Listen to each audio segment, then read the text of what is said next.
আজকের আমাদের একাদশ দ্বাদশ শ্রেণীর সমাজবিজ্ঞানের দ্বিতীয় পত্রের চতুর্থ অধ্যায়ের বাংলাদেশের নৃগোষ্ঠীর জীবনধারা এবং এই অধ্যায়ে আমরা আলোচনা করব নৃগোষ্ঠী কি, নৃগোষ্ঠীর প্রকারভেদগুলো আলোচনা করব। এরপরে বাংলাদেশে বসবাসরত বিভিন্ন নৃগোষ্ঠীর মধ্যে চাকমা এবং গারোদের তাদের জীবন নিয়ে আলোচনা করব, তাদের জীবন জীবিকা নিয়ে আলোচনা করব আজকের ক্লাসের মধ্যে। তাহলে এখন দেখা যাক নৃগোষ্ঠী। নৃগোষ্ঠী নৃবিজ্ঞানের একটি গুরুত্বপূর্ণ আলোচনার অংশ এবং নৃগোষ্ঠী ইংরেজি প্রতিশব্দ হলো রেস। রেস শব্দটি ইতালীয় শব্দ রাজ্যা থেকে এসেছে, যার অর্থ হলো শিরোনাম। সাধারণত নৃগোষ্ঠী বলতে বোঝায় এমন একটি জনসমষ্টি যাদের মধ্যে দৈহিক, মানসিক এবং আবেগগত মিল রয়েছে। তাহলে আমরা এখানে দেখতে পাচ্ছি নৃগোষ্ঠী বলতে সাধারণভাবে নৃগোষ্ঠী বলতে এমন এক গোষ্ঠীকে বোঝায় যাদের মধ্যে দৈহিক, মানসিক এবং আবেগীয়ভাবে মিল রয়েছে। এরপরে জন এম শেপার্ডের মতে নৃগোষ্ঠী হচ্ছে জনসংখ্যার সেই বিশেষ অংশ যারা জৈবিক উত্তরাধিকার সূত্রে সুনির্দিষ্ট কতগুলো দৈহিক বৈশিষ্ট্য অর্জন করে থাকে। আবার আরটি শেপার্ডের মতে নৃগোষ্ঠী হলো জনসংখ্যার সেই বিশেষ অংশ। নৃগোষ্ঠী বলতে এমন এক গোষ্ঠীকে বোঝায় যাদের দৈহিক পার্থক্যের কারণে অন্যদের থেকে পৃথক। নৃগোষ্ঠী বলতে সেই গোষ্ঠীকে বোঝায় যারা দৈহিক পার্থক্যের কারণে অন্যদের থেকে আলাদা। তাহলে পরিশেষে আমরা বলতে পারি নৃগোষ্ঠী বলতে সমস্ত মানব গোষ্ঠীকে এমন কতগুলো উপবিভাগে বিভক্ত করা হয় যেগুলো উত্তরাধিকার সূত্রে প্রাপ্ত দৈহিক বৈশিষ্ট্যের আলোকে এই বিভক্তগুলো উপবিভাগে ভাগ করা হয় এবং এই বিভক্ত প্রত্যেকটি একটি উপভাগকেই কিন্তু নৃগোষ্ঠী বলা হয়ে থাকে। তাহলে আমরা নৃগোষ্ঠী কি জানলাম। এরপর আছে নৃগোষ্ঠীর প্রকারভেদ। মূলত নৃগোষ্ঠীগুলোকে সাধারণত চার ভাগে ভাগ করা হয়েছে। একটা হলো ককেশীয় বা শ্বেতকায়, মঙ্গোলয়েড বা মঙ্গোলীয়, নিগ্রোয়েড বা কৃষ্ণকায়, অস্ট্রালয়েড বা অস্ট্রেলীয়। এই চারটি শ্রেণী বিভাগে বিভক্ত করা হয়েছে। ককেশয়েডের বা শ্বেতকায়ের দৈহিক বৈশিষ্ট্যগুলোর মধ্যে দেখা যায় গায়ের চামড়া সাদা, চুল কোঁকড়ানো, দেহ লোমাবৃত, নাক পাতলা এবং উন্নত ঠোঁট পাতলা। এই হলো ককেশয়েডের বা শ্বেতকায় মানুষগুলোর শারীরিক বৈশিষ্ট্যগুলো। এরপরে আসতেছে মঙ্গোলয়েড বা মঙ্গোলীয়দের শারীরিক বৈশিষ্ট্যগুলো কি? গায়ের রং কীটবর্ণ বা উজ্জ্বল শ্যামলা হয়ে থাকে মঙ্গোলীয়দের গায়ের রং। এরপরে চুল কালো বা গাঢ় বাদামি রঙের হয়ে থাকে। কালো বা বাদামি চোখগুলোর রং হলো কালো অথবা বাদামি। এরপরে নাক মোটা এবং কিছুটা উন্নত, ঠোঁট কিন্তু মোটা। এই হলো মঙ্গোলয়েডের দৈহিক বৈশিষ্ট্য। এরপরে নিগ্রোয়েড বা কৃষ্ণকায় লোকগুলোর মধ্যে গায়ের রং কালো, চুল পশমি এবং নাক প্রশস্ত, গায়ে পাতলা লোম রয়েছে নিগ্রোয়েড বা কৃষ্ণকায় লোকের। এরপরে অস্ট্রালয়েড বা অস্ট্রেলীয় নৃগোষ্ঠীর মধ্যে যে বৈশিষ্ট্যগুলো দেখা যায়: গায়ের রং কালো বাদামি রঙের, দেহ কেলানো চুলগুলো দেহ কেলানো, গায়ে প্রচুর লোম থাকে অস্ট্রালয়েড বা অস্ট্রেলীয়দের এবং লম্বা মাথা লম্বা আর নাক হয় প্রশস্ত। এই হলো অস্ট্রালয়েড বা অস্ট্রেলীয় নৃগোষ্ঠীর দৈহিক বৈশিষ্ট্যগুলো। এই দৈহিক বৈশিষ্ট্যের আলোকে মূলত মানুষগুলোকে সমস্ত মানব শ্রেণীকে এই চারটি উপবিভাগে বিভক্ত করা হয় এবং একটি উপবিভাগকে কিন্তু নৃগোষ্ঠী বলা হয়। এরপরে বাংলাদেশে বসবাসরত বিভিন্ন যে নৃগোষ্ঠীগুলো রয়েছে সেগুলো সম্পর্কে তাদের থেকে আমরা আজকে আলোচনা করব। চাকমা এবং গারোদের তাদের জীবন জীবিকা নিয়ে আলোচনা করব। সারা বাংলাদেশে প্রায় 45টি মতো নৃগোষ্ঠী রয়েছে। এগুলোর মধ্যে চাকমা, গারো, মণিপুরি, খাসিয়া, ত্রিপুরা, মারমা, রাখাইন, সাঁওতাল এই ধরনের করে বিভিন্ন নৃগোষ্ঠীর গুলো বসবাস করতেছে। তবে আমাদের আজকের আলোচনার বিষয় চাকমা এবং গারো। এখন দেখি তাহলে তাদের জীবন জীবন। চাকমা নৃগোষ্ঠীর উৎপত্তি। মূলত বাংলাদেশে যতগুলো নৃগোষ্ঠী রয়েছে, ক্ষুদ্র নৃগোষ্ঠীগুলোর মূলত মনে করা হয়েছে এগুলো ভারতবর্ষের যে নৃগোষ্ঠী রয়েছে এগুলো সব বাইরের থেকে চলে এসেছে। ঠিক বাইরের থেকে চলে এসেছে বলে মনে করা হয়। এবং এখানে বাংলাদেশের চাকমারা কখন কিভাবে উৎপত্তি হয়েছে এটার সঠিক কোনো ইতিহাস জানা নেই।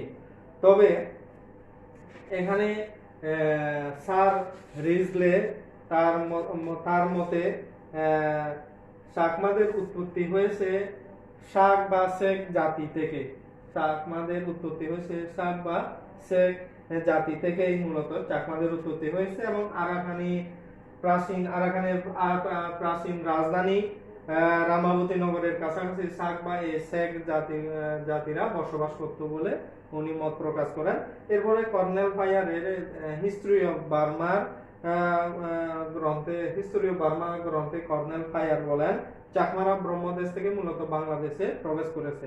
আবার অনেক চাকমাই মনে করেন যে তারা এক সময় চম্পকনগর থেকেই মূলত এই বাংলাদেশে চলে এসেছে।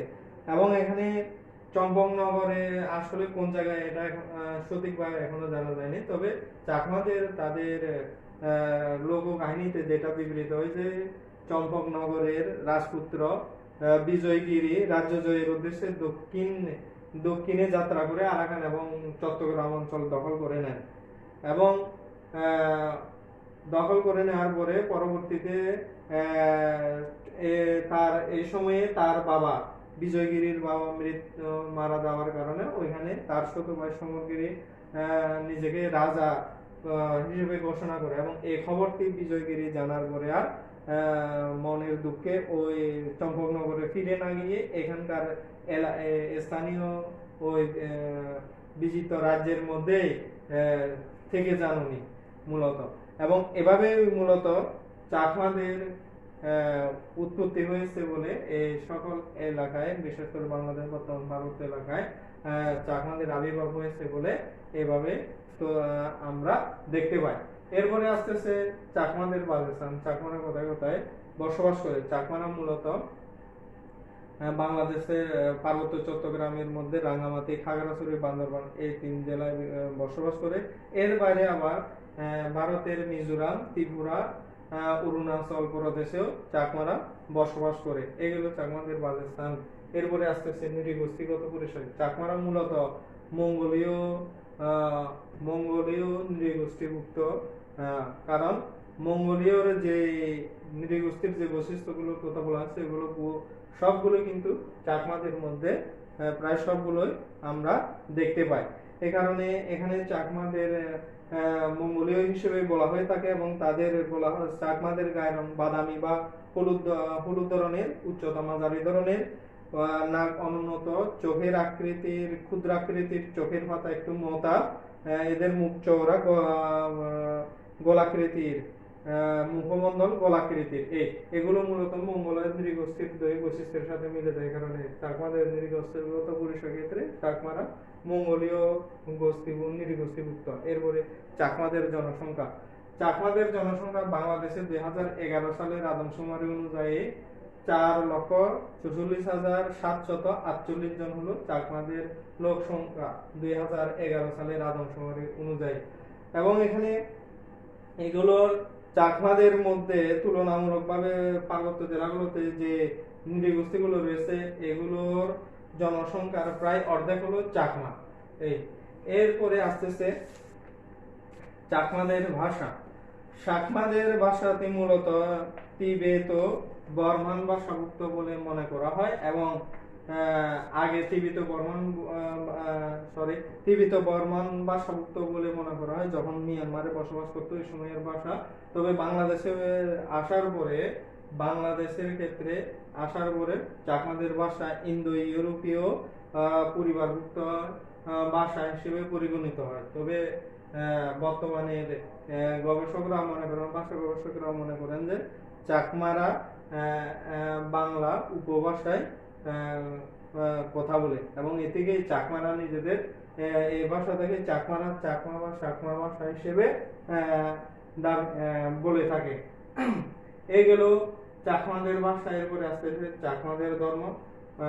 চাকমারা মোটামুটি সকলেই প্রায় বৌদ্ধ ধর্ম অবলম্বন করে থাকে, এবং প্রত্যেকটি গ্রামের মধ্যে একটি বৌদ্ধ মন্দির বা কিয়াং রয়েছে, এবং এই কিয়াং এ নানা ধরনের ধর্মীয় উৎসবগুলো উদযাপন করে থাকে এই কিয়াং এ।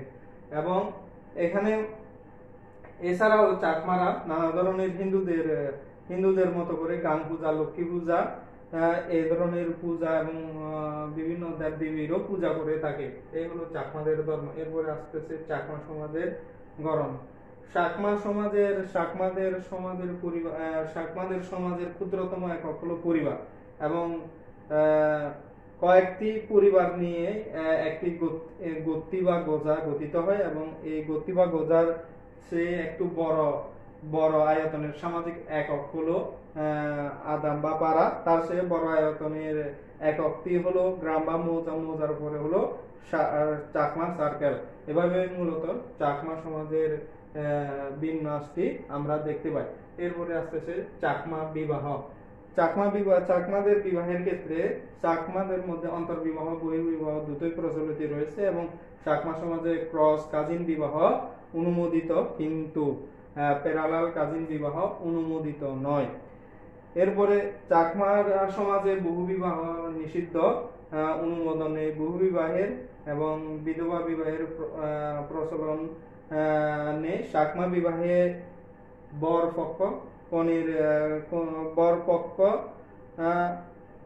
বরপক্ষের চাকমা বিবাহে বরপক্ষের লোকজন কন্যাকে নিয়ে বরের বাড়িতে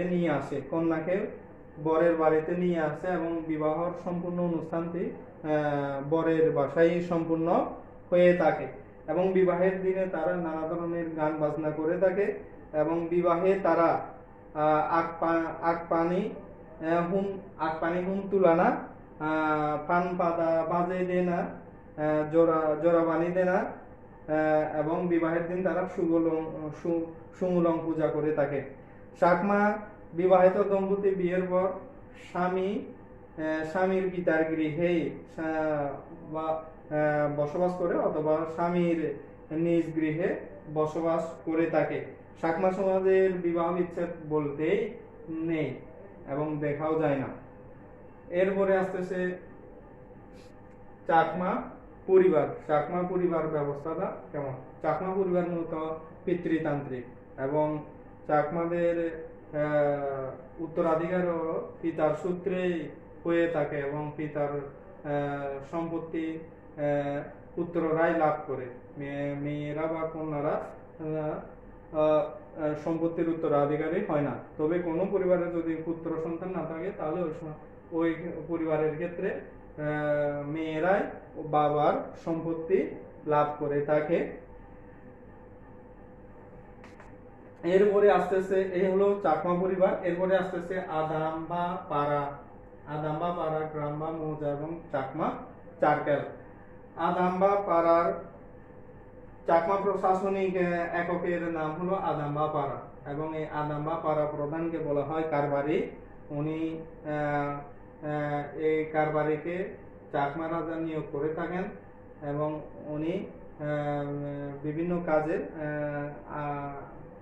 আদাম বা পাড়ার শান্তি শৃঙ্খলা রক্ষার কাজে হেডম্যানকে সাহায্য করে থাকেন। মৌজা প্রধানকে বা হেডম্যানকে সাহায্য করে থাকেন, এবং এর বিনিময়ে কারবারির কোনো বেতন পায় না, কোনো সম্মানই লাভ করে না। এরপরে গ্রাম বা মৌজা। কতগুলো চাকমা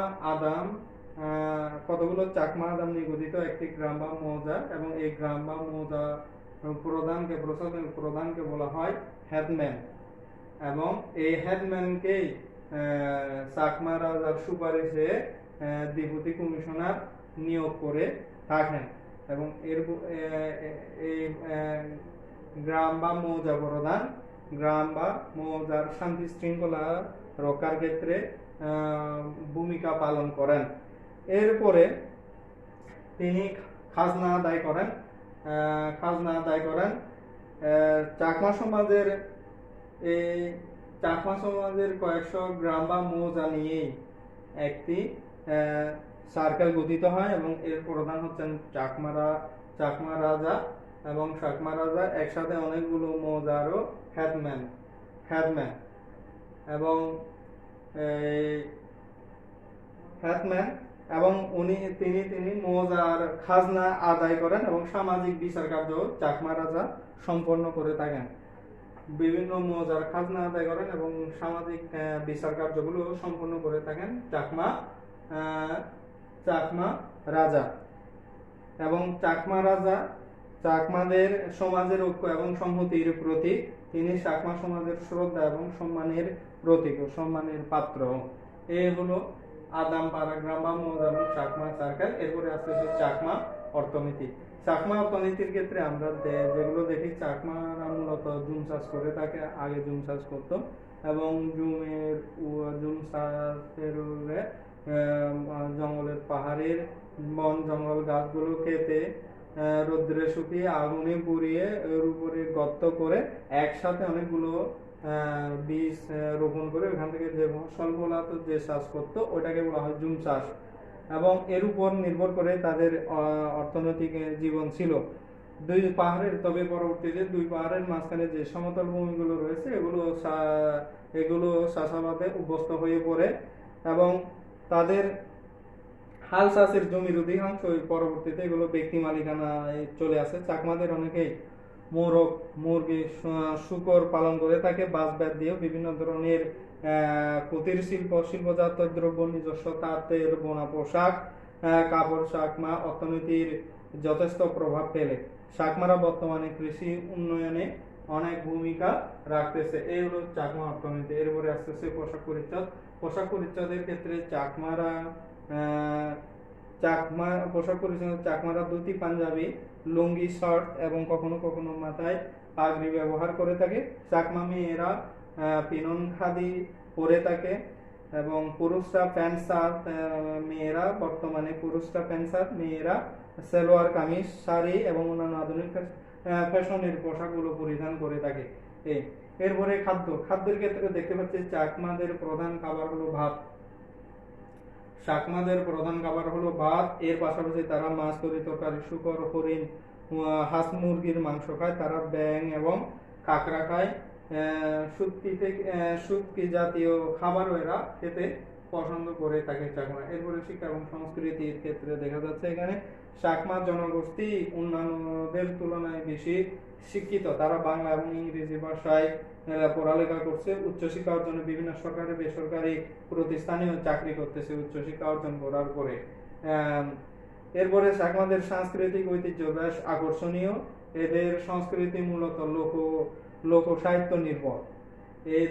চাকমাদের সংস্কৃতি মূলত লোক সাহিত্য নির্ভর এবং ঝুম নৃত্য, নানা রকমের সোরা, বিভিন্ন ধরনের ধাঁধা, প্রবাদ প্রবচন, রূপকথা, কাহিনী, লোকগীতি ইত্যাদি তাদের সংস্কৃতির অংশ।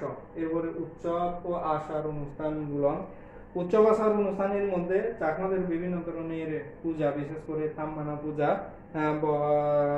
মালকিমা পূজা, গঙ্গা পূজা, নবান্ন পূজা পালন করে থাকে। চাকমাদের আবার 3 দিনের বিজু উৎসব পালন করে থাকে। এই বিজু উৎসবটি মূলত চাকমাদের সবচেয়ে বড় সামাজিক উৎসব এবং বাংলা বছরের শেষের 2 দিন এবং বাংলা বছরের প্রথম দিন, এই 3 দিন নতুন বাংলা বছরের প্রথম দিন, এই 3 দিন মিলে মূলত বিজু উৎসব করে থাকে।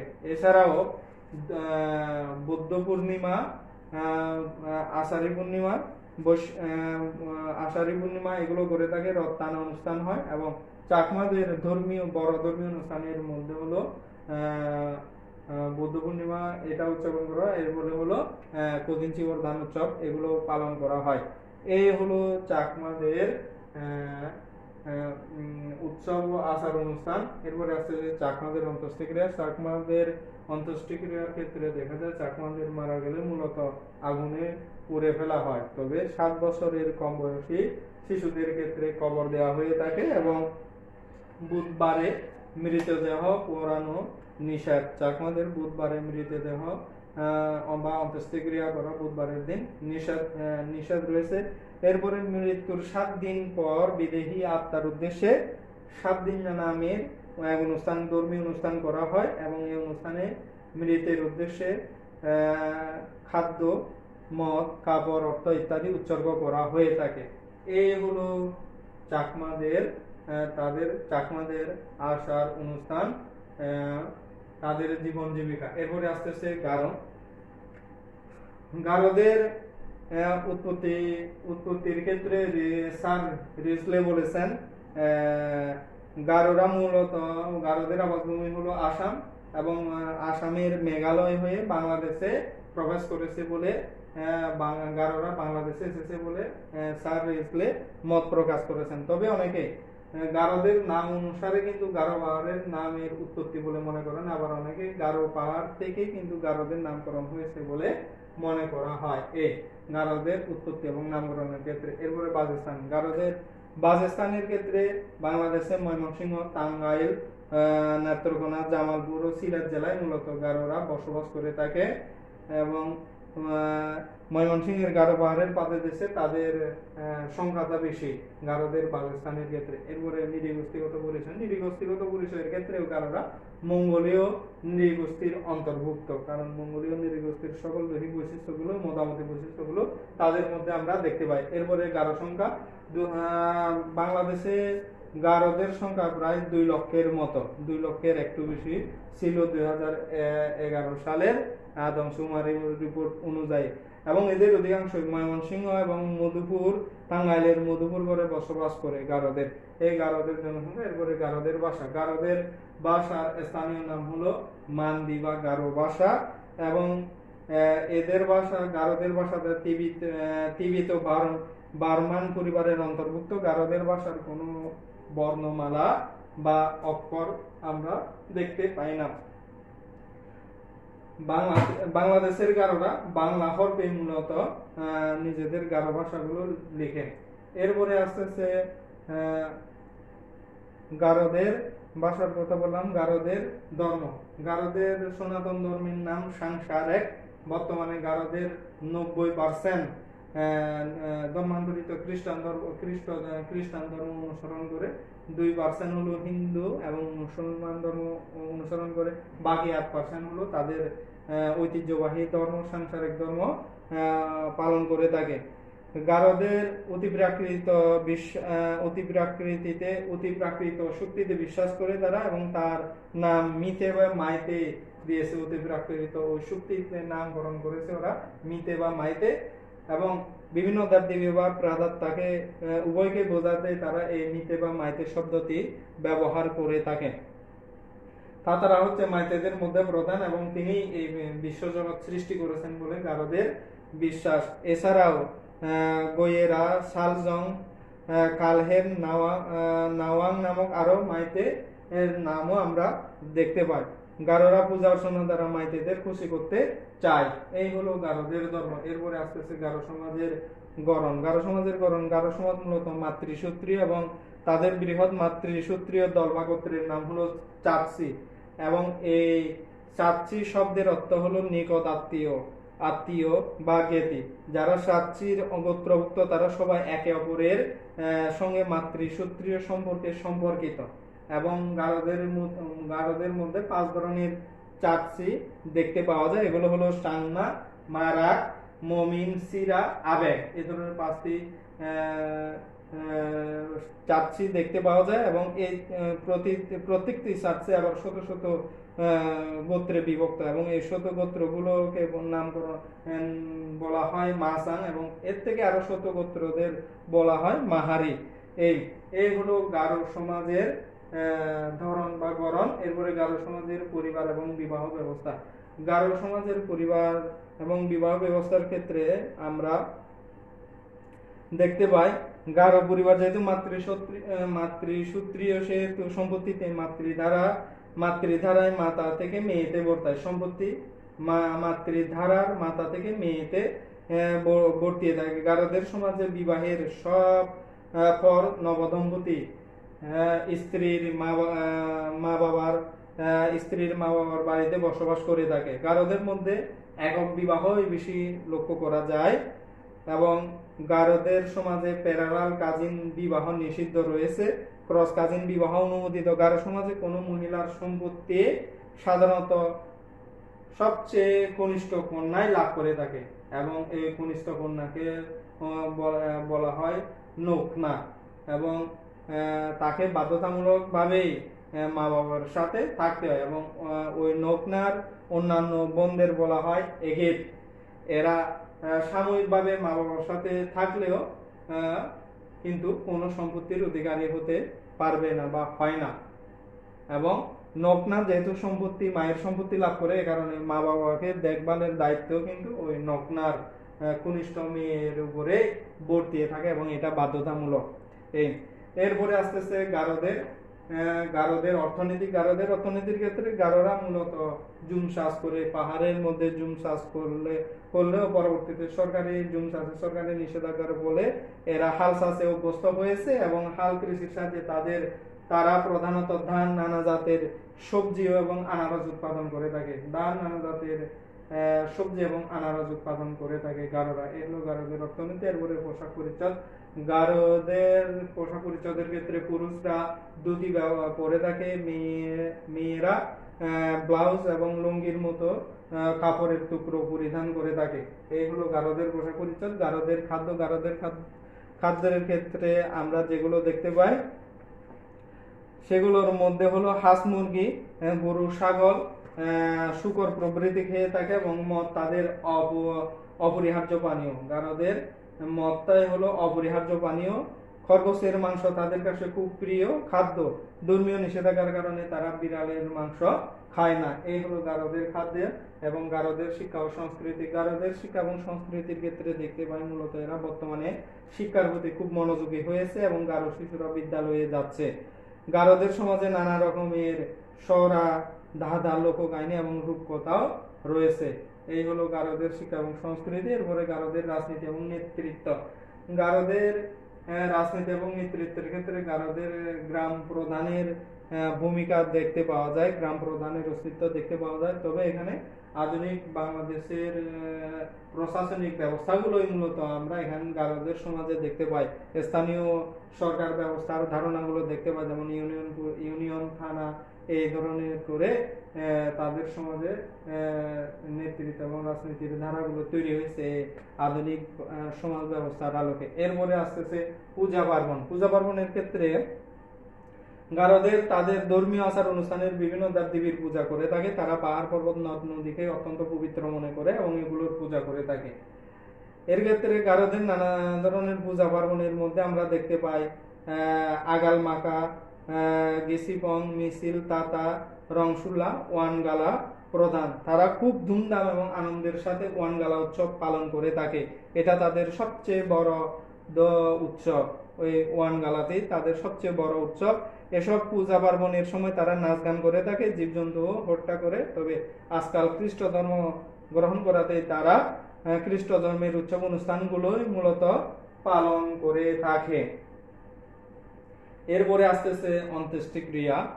গারোদের মধ্যে আত্মা অমর এবং দেহ থেকে আত্মা বিদায় হলেই কিন্তু মানুষের মৃত্যু হয় বলে এরা বিশ্বাস করে এবং মৃত্যুতে আত্মা চিকমাং নামক স্থানে চলে যায়। তাদের বিশ্বাস চিকমাং গারো পাহাড়ের দক্ষিণ পূর্বে অবস্থিত পাহাড়ের চূড়ায় অবস্থিত।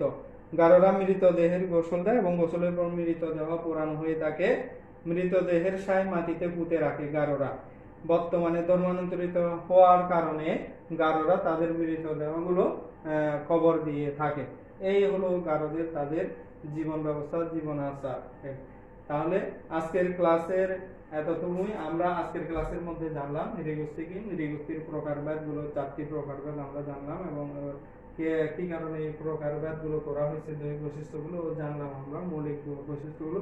এরপরে চাকমাদের তাদের নামের উৎপত্তি থেকে শুরু করে ওদের জীবন আচার, অন্তঃস্থ সব আমরা সংক্ষেপে জানলাম। এরপরে গারোদের জীবন জীবিকা সম্পর্কে সংক্ষেপে জানলাম। এখান থেকে যে প্রশ্নগুলো হতে পারে নৃগোষ্ঠী জ্ঞানমূলকের হতে পারে, নৃগোষ্ঠীর প্রকারভেদগুলো অনুধাবনমূলক প্রশ্নের জন্য হতে হয়। বড় প্রশ্নের ক্ষেত্রে হতে পারে যে কোনো ককেশন ভাষাতকে মঙ্গোলিয়ত, নিগ্রোয়েত, অস্ট্রালয়েড, এই যে কোনো একটি নৃগোষ্ঠীর বৈশিষ্ট্য বর্ণনা করে এরকম করে বড় প্রশ্ন হতে পারে। তবে চাকমাদের ক্ষেত্রে চাকমা সমাজের ধর্ম, চাকমা সমাজের গড়ন, বিবাহ ব্যবস্থা, পরিবার ব্যবস্থা বা চাকমা সমাজের প্রশাসনিক ব্যবস্থাগুলো আদান বারাক গ্রাম বা চাকমা সরকার এই ধরনের এক একটি আলাদা করেও কিন্তু বা চাকমাদের অর্থনীতি, চাকমাদের আচার অনুষ্ঠানগুলো এই ধরনের করে আলাদা করেও এগুলো সম্পর্কে আচার অনুষ্ঠান আলাদা আলাদা করে পয়েন্ট আকারে এগুলো আলাদা আলাদা করে ব্যাখ্যা করা, বর্ণনা করে এরকম প্রশ্ন হতে পারে। ঠিক তদ্রুপভাবে গারোদের ক্ষেত্রে এরকম হতে পারে, অথবা চাকমাদের জীবন জীবিকা নিয়ে সম্পর্কে ব্যাখ্যা করো, বিশ্লেষণ করো, আলোচনা করো, বা গারোদের জীবন জীবিকা সম্পর্কে ব্যাখ্যা করো, বিশ্লেষণ করো, আলোচনা করো, এই ধরনের করে প্রশ্ন হতে পারে বা হয়ে থাকে। এই কারণে আজকের ক্লাসের মধ্যে তোমাদেরকে এই অনুযায়ী আমি যেভাবে বললাম প্রশ্নের ধরনগুলো কিরকম হতে পারে বললাম, এই অনুযায়ী করে তোমাদের আজকের এই ক্লাস থেকে পড়তে হবে। আজকে এই পর্যন্ত।